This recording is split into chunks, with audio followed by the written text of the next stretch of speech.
Terpujilah nama Tuhan Yesus yang telah kumpulkan saya dan saudara ada dalam perhimpunan ibadah pada pagi hari ini. Terimalah salam dari mimbar ini. Shalom jemaat Tuhan. Sekali lagi ya boleh ya. Shalom jemaat Tuhan. Puji Tuhan, bagaimana kabarnya? Semua sehat ya? Senang boleh kembali berjumpa dengan Bapak Ibu Saudara ada dalam perhimpunan ibadah pada hari ini. Kita bersyukur atas perkenanan Tuhan, saya dan saudara boleh ada sampai hari ini. Bapak Ibu Saudara, pada hari ini kita akan sama-sama merenungkan suatu kebenaran firman Tuhan. Kita boleh baca judul kebenaran firman Tuhan pada hari ini ya. 1, 2, dan 3, dipimpin menuju kemenangan. Bapak Saudara, apa maksudnya dipimpin menuju kemenangan? Ya, kita akan sama-sama belajar melihat dari kitab Hakim-Hakim pasal yang ke-7. Ya, kitab Hakim-Hakim di pasal yang ke-7. Ya, kita akan berfokus dari ayat yang pertama sampai dengan di ayat yang terakhir, di ayat yang ke-25. Tapi saya mau bilang begini, Bapak Saudara, kitab Hakim-Hakim pasal 7 adalah sebuah kitab yang mengisahkan tentang seorang pribadi bernama Gideon. Ya. Gideon adalah seorang yang Tuhan boleh pilih untuk memimpin bangsa Israel masa transisi. Ya. Jikalau bangsa Israel itu pada awalnya dipimpin oleh Musa, dilanjutkan oleh Yosua, dan akhirnya selepas Yosua wafat, dipilihlah berbagai hakim-hakim. Salah satunya ada Deborah, salah satunya juga ada seorang pribadi bernama Gideon. Ya, Bapak Saudara, saya mau katakan secara sederhananya ialah bisa dibilang ini adalah pemimpin sementara. Ya, karena selang beberapa tahun diganti lagi, Ya. Hakim-hakim pasal 7 ini kita akan berfokus melihat dari kisah Gideon. Yang dimana Gideon bersama dengan bangsa Israel menghadapi suatu bangsa, yaitu bangsa Midian. Ya. Dari kisah ini nanti kita akan sama-sama melihat begini, bagaimana Tuhan memimpin Gideon bersama dengan umat Israel menuju kepada kemenangan. Bapak Saudara, di dalam saya dan saudara menjalani hidup ini, ya, kita akan sama-sama melihat dan kita akan sama-sama mencoba semakin merefleksikan, semakin merenungkan begini. Saya dan saudara boleh ada sampai hari ini. Saya yakin percaya bahwa itu semua oleh karena Tuhan yang memimpin. Dan di dalam pimpinan Tuhan pun, saya percaya bahwa Tuhan memimpin kita menuju kepada sebuah kemenangan. Ya. Nah, tapi kan yang menjadi pertanyaannya kan begini. Berbicara tentang kemenangan, terkadang itu adalah sesuatu hal yang menyukakan hati, itu adalah sesuatu hal yang menyenangkan. Tetapi kan terkadang kita bertanya-tanya, Tuhan, katanya kemenangan, tapi kenapa harus begini? Katanya kemenangan, tapi kenapa sepertinya tidak sesuai dengan apa yang aku harapkan? Bapak Saudara, dari kisah Hakim-Hakim pasal 7 ini, kita akan sama-sama melihat begini, bagaimana cara Tuhan itu memimpin umatnya menuju kepada kemenangan. Ya. Bagaimana cara Tuhan itu memimpin umatnya kepada kemenangan. Ya, ya, boleh ikut sekolah minggu dulu, diarahin Bapak Pendeta. Ya. Bagaimana cara Tuhan memimpin umatnya kepada kemenangan? Kita akan melihat sama-sama dalam Hakim-Hakim pasal 7. Kita boleh buka Alkitab kita.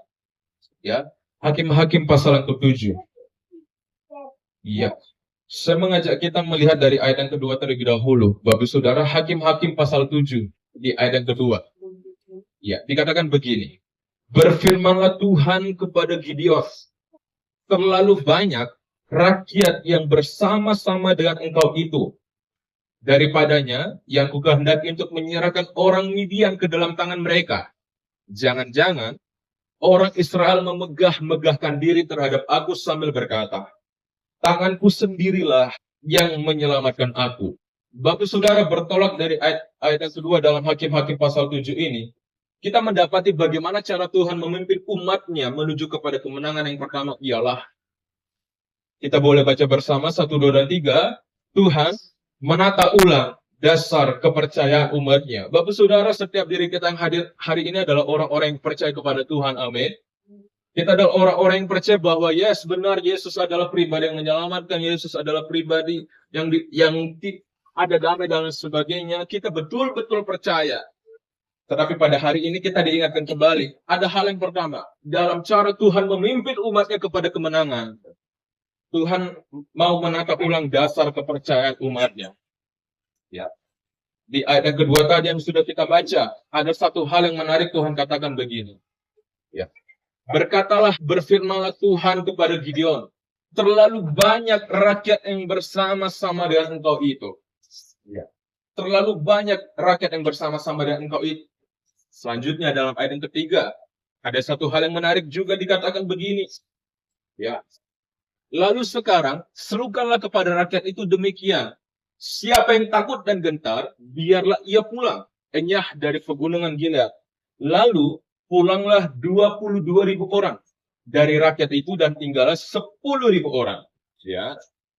Nah, dapat diketahui begini, berapa jumlah pasukan awal Gideon bersama dengan bangsa Israel, Bapak Saudara?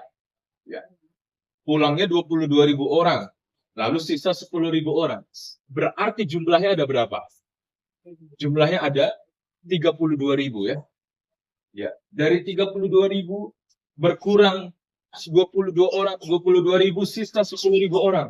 Tapi mari kita lihat kembali dalam ayat yang keempat. Tetapi Tuhan berfirman kepada Gideon, apa Saudara? Masih terlalu banyak. Tuhan jelas berkata kepada Gideon, Gideon, memang betul sudah ada pengurangan.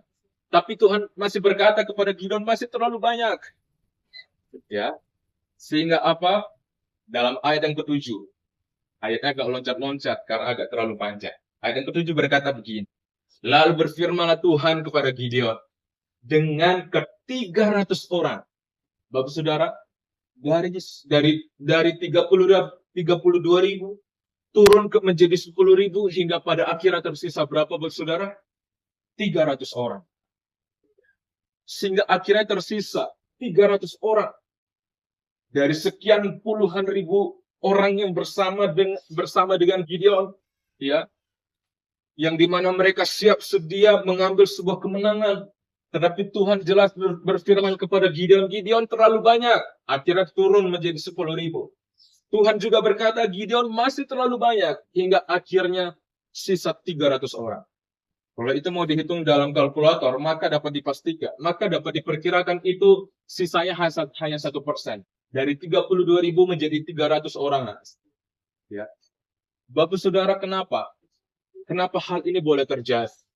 Bukankah hal yang baik kalau semakin banyak pasukan akan semakin lebih mudah untuk mendapatkan kemenangan? Betul ya? Semakin baik pengikut, semakin mudah. Semakin kuat fondasinya. Tetapi kenapa Tuhan bilang, Gideon terlalu banyak. Masih terlalu banyak. Cukup. Nah, begini nih, 300 orang. Nah, emang kadang agak gimana gitu kalau kita lihat dari sudut pandang manusiawi. Bener nih Tuhan. Sisa 300 orang loh. Benar nih. Ya. Bapak Saudara, dari tindakan Tuhan kita sama-sama melihat begini. Tuhan secara aktif membongkar sumber kepercayaan palsu. Yang dimana penyaringan yang Tuhan lakukan ini bukan soal siapa yang takut, siapa yang berani. Bukan soal siapa yang siap mati atau siapa yang tidak siap mati. Bukan. Tetapi soal siapa yang benar-benar mau bersandar kepada Tuhan. Coba kita kembali lihat dalam ayat yang kedua, Bapak Saudara. Tuhan jelas berkata kepada begini. Kenapa ada hal yang Tuhan katakan kepada Gideon? Ya. Kita lihat kembali dalam ayat yang kedua. Ayat yang kedua dikatakan, jangan orang Israel, apa Bapak Saudara, megahkan diri terhadap siapa? Terhadap aku, sambil berkata apa? Tanganku sendirilah yang menyelamatkan aku. Bapak Saudara, seringkali kita ada di posisi seperti ini. Ya. Kenapa sepertinya Tuhan izinkan sebuah penyaringan, Tuhan menata ulang dasar kepercayaan saya dan saudara, bukan karena sepertinya kayaknya Tuhan nggak senang deh kita bertumbuh, enggak. Kayak Tuhan nggak senang deh kalau ada sesuatu hal yang ada nilai lebih dalam diri saya, tidak. Tetapi Tuhan mau mengajarkan saya dan saudara, untuk saya dan saudara mencegah, bisa tercegah dari suatu sifat memegahkan diri sendiri. Dari suatu sikap, yaitu sikap menjadi pribadi yang sombong. Dan Tuhan mau arahkan bagi saya dan saudara, mengalihkan fokus dari kekuatan lahiriah kepada kepercayaan yang sifatnya rohani. Tuhan tahu saya dan saudara adalah orang-orang yang kuat. Betul. Tuhan tahu saya dan saudara adalah orang-orang yang tidak pernah menyerah dalam menjalani hidupnya. Betul. Ya. Tetapi yang Tuhan mau ialah bukan oleh karena kita, tidak. Tetapi memang betul oleh karena Tuhan. Ya. Sehingga kenapa Tuhan boleh izinkan terkadang, yuk dibongkar dikit dulu yuk, dirapikan dulu dikit yuk, dipermak dulu dikit yuk. Bukan karena apa, tapi ada maksud tujuan. Tuhan ingin kita mengalihkan fokus kita dari kekuatan merasa saya hebat, saya mampu, saya kuat, saya bisa, menjadi segala perkara dapat kutanggung di dalam Dia. Dia memberikan aku kekuatan. Ini menjadi cara Tuhan untuk saya dan saudara dipimpin oleh Tuhan menuju kepada kemenangan. Sehingga prinsip rohaninya begini. Ya, Tuhan sangat peduli pada siapa yang umatnya percaya. Tuhan lebih peduli, Tuhan betul-betul peduli kepada siapa yang umatnya percaya daripada apa yang mereka miliki. Sehingga begini, makanya jelas Alkitab berkata, salah satu pesan yang Tuhan sampaikan kepada Musa ialah jangan ada padamu Allah lain di hadapanku. Jangan ada padamu Allah lain selain daripada aku. Kenapa? Karena rupanya Tuhan sangat peduli. Tuhan sangat mau bahwa Tuhan tuh nggak pingin fokusnya kita itu teralih ke yang lain. Fokusnya kita itu pure hanya tertuju kepada Tuhan. Sehingga saudara, begitu besarnya sayang Tuhan kepada saya dan saudara. Sehingga terkadang Tuhan boleh menata dasar ulang kepercayaan kita. Bukan karena Tuhan mau merobohkan. Bukan karena Tuhan sepertinya mau menghancur dulu langkahkan, tidak. Tetapi ternyata karena Tuhan betul-betul sayang sama saya dan saudara. Sehingga Tuhan betul-betul sangat peduli pada siapa yang saya dan saudara percaya. Ya. Sehingga hal yang penting yang harus kita sama-sama sadari begini. Kadang Tuhan boleh izinkan membongkar hal yang kita banggakan. Ya. Hal-hal yang kita rasa menjadi suatu rasa nyaman, kebanggaan bagi setiap diri kita. Bukan kembali. Bukan untuk menjatuhkan. Bukan untuk sepertinya membiarkan kita ada di titik terendah. Tidak. Tetapi untuk membangun iman, membangun kepercayaan yang memang betul-betul tahan uji, yang memang betul-betul tertuju hanya kepada Tuhan. Bukankah Ayub adalah seorang yang saleh? Bukankah Ayub adalah seorang yang betul-betul cinta Tuhan? Tetapi kenapa Tuhan boleh izinkan itu semua terjadi? Ya. Tuhan mau menata ulang dasar kepercayaan Ayub. Sehingga Ayub bisa berkata kepada Tuhan dalam Ayub pasal 42. Di akhir-akhir penutup kisah itu, ya, Ayub jelas berkata, dahulu aku mendengar dari kata orang tentang engkau, tetapi sekarang aku telah melihat bagaimana engkau bekerja dalam diriku. Dalam ayat yang kedua, dalam pasal 42 kitab Ayub, ini adalah ayat yang cukup familiar. Ya. Aku tahu bahwa tidak adalah rencanamu yang gagal. Ya. Ayub pasal 42 di ayat yang kedua. Ya. Bapak saudara, jikalau sampai hari ini Tuhan boleh menata ulang dasar kepercayaan kita, maka percayalah, Tuhan sayang bagi saya dan saudara. Dan Tuhan sedang pimpin saya dan saudara menuju kepada sebuah kemenangan. Ya. Harus sama-sama kita percaya bahwa Tuhan sedang pimpin saya dan saudara untuk kita menuju kepada kemenangan. Amin. Kedepannya akan ada baik kemenangan demi kemenangan yang Tuhan sediakan. Tetapi Tuhan mau izinkan Tuhan bekerja dalam hidup saya dan saudara. Dengan Tuhan menyatakan, Tuhan sepertinya boleh izinkan kembali dia tata ulang dasar kepercayaan kita. Ya. Sepertinya Tuhan masih lihat, ayo dipermak dikit yuk, dipoles-poles dikit yuk. Bukan karena Tuhan jahat, tidak. Tetapi memang betul-betul Tuhan tahu. Memang betul-betul Tuhan sayang saya dan saudara. Ya. Ini menjadi cara Tuhan Bapak Saudara. Untuk Tuhan memimpin saya dan saudara menuju kepada kemenangan. Jikalau saya dan saudara mau dipimpin oleh Tuhan menuju kepada kemenangan, maka mari. Biarkan Tuhan kembali menata ulang dasar kepercayaan kita. Ya. Lebih jauh lagi Bapak Saudara dalam kitab Hakim-Hakim pasal 7. Saya mengajak kita melihat dalam hal yang kedua ialah begini. Hal yang kedua. Oke, dikatakan begini. Ya. Kita boleh baca bersama hal yang kedua, 1, 2, dan 3. Tuhan meneguhkan hati umatnya yang rapuh. Jika yang pertama tadi Tuhan menata ulang dasar kepercayaan saya dan saudara, maka hal yang kedua dari kitab Hakim-Hakim pasal 7 kita melihat bagaimana cara Tuhan memimpin umatnya. Tuhan meneguhkan hati umatnya yang rapuh. Mari kita lihat. Dalam kitab Hakim-Hakim pasal 7 di ayat yang ke-9. Berkatalah Tuhan kepada Gideon, bangunlah, turunlah menyerbu perkemahan itu. Sebab telah kuserahkan itu ke dalam tanganmu. Ada sebuah janji yang Tuhan sampaikan kepada Gideon. Kuserahkan perkemahan itu, kuserahkan bangsa itu ke dalam tanganmu. Tapi mari kita lihat dalam ayat yang 10. Apa yang Tuhan katakan? Tetapi jika engkau, Bapak Saudara, takut. Tetapi jika engkau takut untuk turun menyerbu, turunlah bersama dengan pura bujangmu ke perkemahan itu. Bapak Saudara, ada sebuah janji yang Tuhan sampaikan kepada Gideon. Gideon, percayalah, engkau akan menerima sebuah kemenangan. Tetapi jika engkau takut, kembali. Dari ayat firman Tuhan ini saya mau katakan begini, Bapak Saudara, Tuhan memang betul menyatakan janjinya bagi saya dan saudara. Tetapi Tuhan juga tahu bahwa kita secara manusiawi, kita punya rasa takut. Betul ya? Kita punya rasa khawatir. Kita punya rasa gentar. Betulkah janji itu akan dinyatakan atau hanya sekedar omong kosong?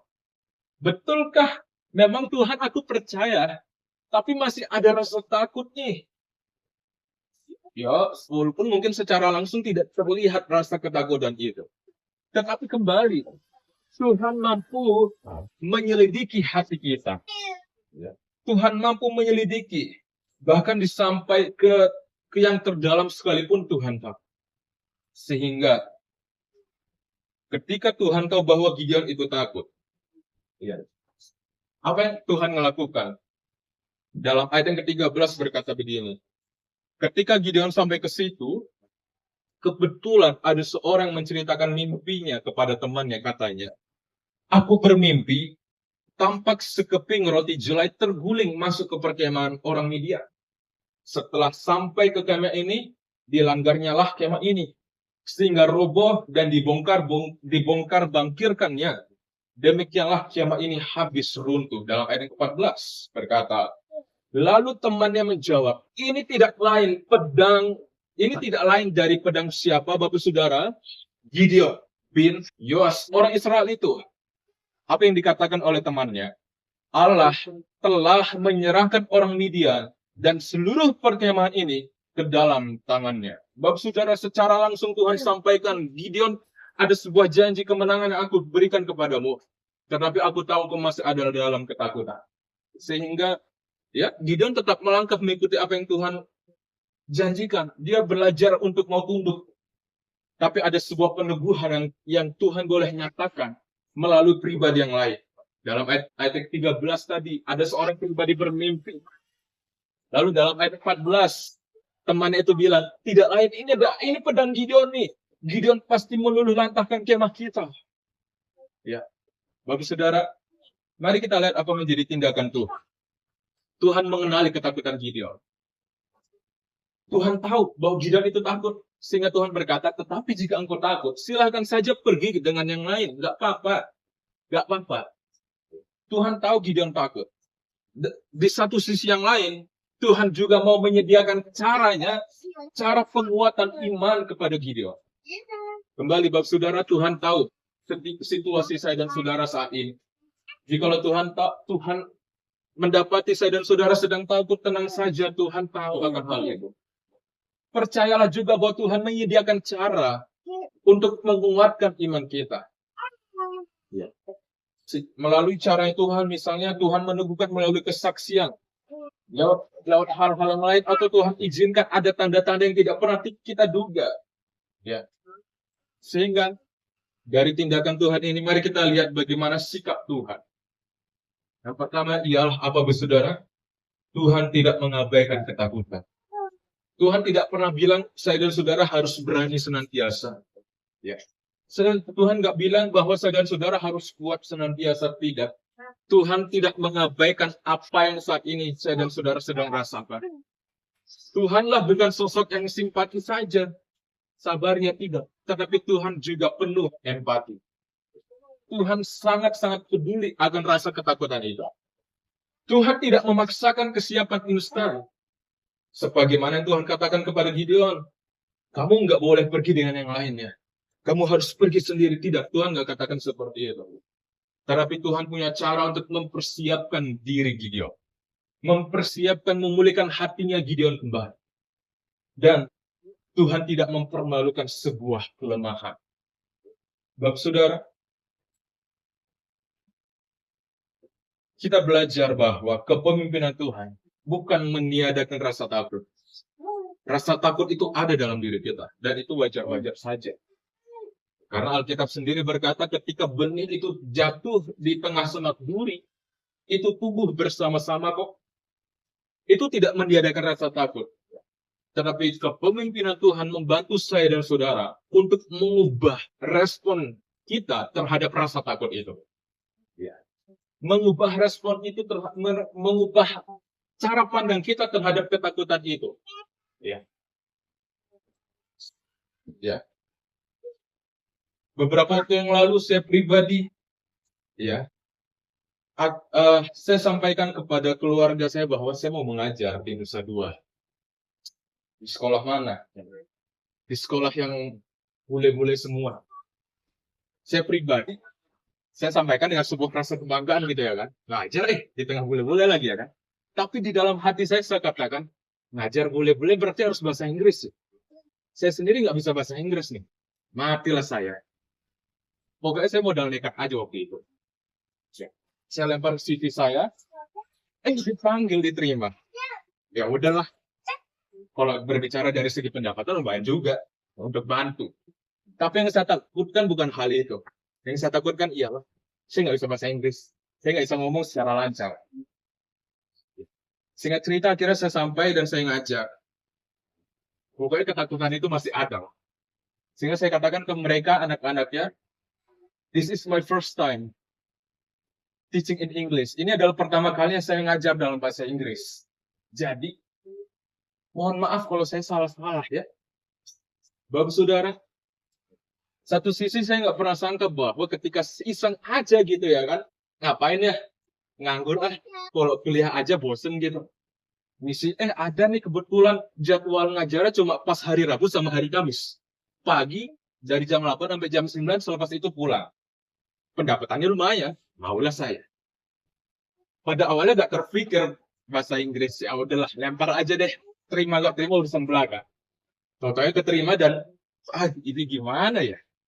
Bapak saudara, apa yang Tuhan dari perenungan ini, saya pribadi sampai hari ini ketika nanti nih selepas hari Senin masuk lagi sampai ke hari Rabu masih ada ketakutan itu mau ngajar dalam bahasa Inggris. Bisa nggak saya ya? Bisa nggak saya ya? Nah, apa yang harus saya sampaikan ya? Apa yang saya harus ngomong ya? Masih ada ketakutan itu. Tetapi Tuhan mulai belajar membantu saya untuk saya mengubah cara pandang saya terhadap ketakutan itu. Ketakutan itu mungkin masih ada. Tetapi saya nggak mau belajar dikalahkan oleh ketakutan itu. Bapak saudara, ke depan kita nggak tahu ketakutan apa yang akan Tuhan boleh izinkan ada dalam hidup kita. Tetapi mari sadari, Tuhan pulihkan hati kita yang rapuh. Sehingga rasa-rasa ketakutan itu memang mungkin masih ada. Tetapi kita bisa menyikapi itu dengan baik. Tidak tergesa-gesa, tidak terburu-buru, bahkan tidak akhirnya, ya udahlah, takut nggak mau maju takut udah, kasih yang lain aja, mundur aja deh. Ya. Sehingga hal yang penting Tuhan pimpin saya dan saudara untuk memulihkan iman. Bukan memaksakan untuk menjadi berani. Tetapi Tuhan arahkan kita perlahan-lahan menjadi pribadi yang berani, pribadi yang yakin percaya bahwa Tuhan yang pimpin menuju kepada kemenangan. Sehingga jangan malu dengan proses iman yang sedang Tuhan kerjakan. Yang dimana proses iman itu disempurnakan terus. Dirombak ulang, disempurnakan terus. Ya, ada kalanya kembali tadi seperti tadi dirombak ulang. Untuk apa? Itu menjadi cara Tuhan semakin menyempurnakan. Ya. Sehingga Bapak Saudara, ketakutan yang boleh ada dalam diri kita, yuk. Percayalah. Tuhan tidak mempermasalahkan akan hal itu. Tuhan sangat mengenal dan Tuhan sangat tahu. Tetapi mari, jangan mau dikalahkan oleh ketakutan itu. Karena kalau kita percaya Tuhan yang pimpin, maka Tuhan akan bantu kita untuk melewati rasa ketakutan itu. Ya, saya pribadi percaya, saya katakan kepada diri saya bahwa Tuhan, ini bukan hanya saya iseng-iseng aja ya, tanda tangan kontrak, kalau saya lewati kontrak, matilah saya harus bayar berapa penaltinya itu. Tetapi Tuhan, kau tahu saya takut banget nih ngajarnya. Ya, saya takut banget nih. Tapi bantu saya Tuhan, untuk saya bisa melewati akan hal ini. Ya. Ya. Bagi saya, 1 tahun itu cukup panjang untuk melewati akan situasi itu. Bagi saya itu cukup panjang. Kalau saya kalau dalam bahasa Indonesia mungkin oke-oke aja lah, 1 tahun terasa pendek. Tapi ini bagi saya menakutkan, sangat menakutkan. Bapak Saudara, saya percaya ada banyak kisah-kisah menarik yang Tuhan mau sedang tuliskan dalam diri kita. Oleh karena itu mari, jangan mau dikalahkan oleh ketakutan kita. Hal yang ketiga, hal yang terakhir dari yang makin pasal 7 kita melihat bagaimana cara Tuhan memimpin. Tuhan boleh pakai strategi yang melampaui akal manusia. Mari kita lihat bagaimana cara Tuhan memakai sebuah strategi. Strategi dalam yang dilakukan oleh oleh Gideon dan umat Israel. Dalam ayat yang ke-16 berkata begini. Ya. Dibaginya 300 orang itu ke dalam 3 pasukan. Dan ke tangan mereka semuanya diberikan apa, saudara? Sangkakala dan buyung kosong. Ya. Nah, Bapak Saudara, kan logika sederhana begini. Nggak salah kalau membagi pasukan itu menjadi 3 pasukan. Pasukan pertama, kedua, ketiga. Mungkin mau ditaruh di beberapa titik, nggak masalah. Tetapi yang menjadi masalahnya ialah yang dikasih perlengkapan kepada mereka itu bukanlah pedang, bukanlah tombak, bukanlah senjata tajam, tetapi sebuah sangkakala, ya, sebuah trompet, ya, dan bujung kosong. Dapat dipastikan presentasi kemenangannya ialah 0%. Sudah dipastikan mati, sudah dipastikan kalah. Kenapa? Salah satunya dari jumlah pasukan hanya 300. Lalu ditambah strategi yang dipergunakan hanya pakai sangkakala dan buyung kosong. Makin tidak jelas, makin pasti kalah. Ya. Tidak ada senjata tajam yang dipakai, minimal pedang kek. Tidak ada sebuah rencana yang matang. Nanti ya kita serang dari sisi ini nih. Kamu serang dari sisi ini, kamu pimpin kelompok ini, kamu pimpin enggak. Hanya dibagi 100 menjadi 3 pasukan. Hanya mempergunakan tanda bunyi sangkakala, bunyi trompet, dan sebuah ketaatan. Kalau saya ada di pasukan itu, daripada saya mati konyol, lebih baik saya pulang. Nggak dipermasalahkan juga sama Tuhan. Siapa yang mau pulang, silakan pulang.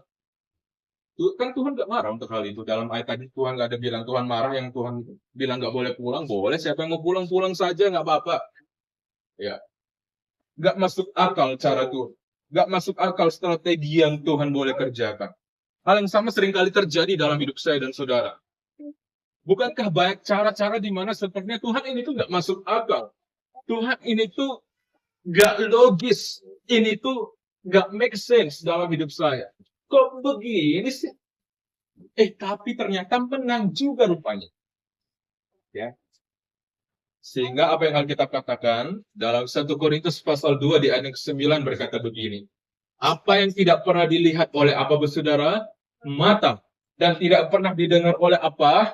Telinga. Dan yang tidak pernah timbul di dalam hati manusia. Mari kita sama-sama katakan. Semuanya disediakan Allah untuk mereka yang mengasihi Dia.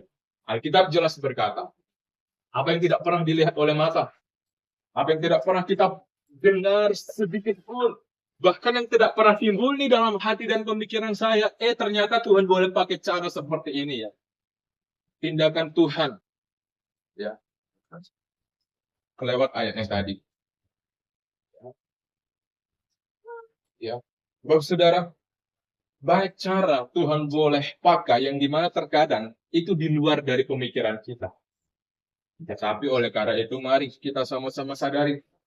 Terkadang Tuhan boleh pakai ini cara yang sederhana. Langkah yang sepertinya lemah banget. Habis itu situasi yang sepertinya tidak masuk akal. Tetapi sikap saya dan saudara, sikap jemaat Tuhan, sikap sebagai seorang yang mau percaya kepada Yesus ialah tidak membatasi Tuhan dengan logika kita sendiri. Tidak membatasi cara Tuhan bekerja. Ya. Dengan tolak ukur pemikiran kita sendiri. Sebagaimana Maria tunjukkan, apa yang Maria tunjukkan? Ya. Secara akal Maria tidak bisa menerima, Tuhan, kenapa harus saya, Tuhan? Kasih yang lain aja. Kenapa harus saya? Ya. Secara manusia mungkin Maria ada situasi perasaan-perasaan seperti itu. Apakah salah? Tidak salah, wajar-wajar saja. Tetapi sikap yang Maria tunjukkan ialah kembali, dia tidak mau membatasi pemikirannya.